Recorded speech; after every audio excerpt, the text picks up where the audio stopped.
Sanibonani bafowethu, angibingelele ekuseni namhlanje senibingelela kwiDlawu TV.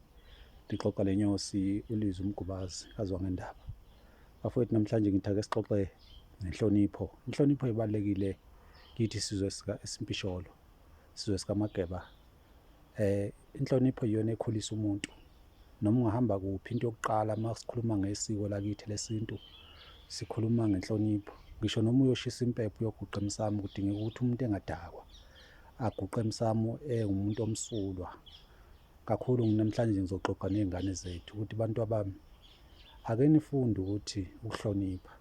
Umzali uma ekucela noma ekuthuma, hhayi ukuthi uyakuhlukumeza, usuke ekufundisa indlela yokuphila, ngoba umuntu ohloniphayo uyaphila isikhathi eside.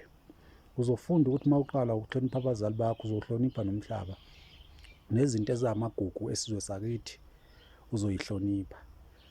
Kanjalo bantwana bami, ngiyafisa ukuthi iy'ngane zakwethu lifunde ukuthi uma useyingane usakhula, usesandleni sabazali bakho, ungalinge ulandele abangane laba abafundisa ezinye iy'ngane ukwenza izinto ezimbi.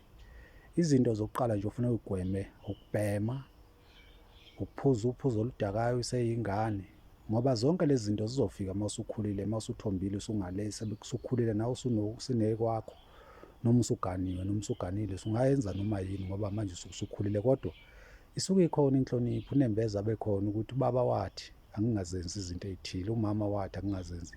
Uma ukugcina lokhu njengey'khali zamantunga enhliziyweni yakho, uNkulunkulu uzokukhulisa futhi ubusiseke ngisho enzaleni yakho. Ngiyabonga bafowethu namhlanje.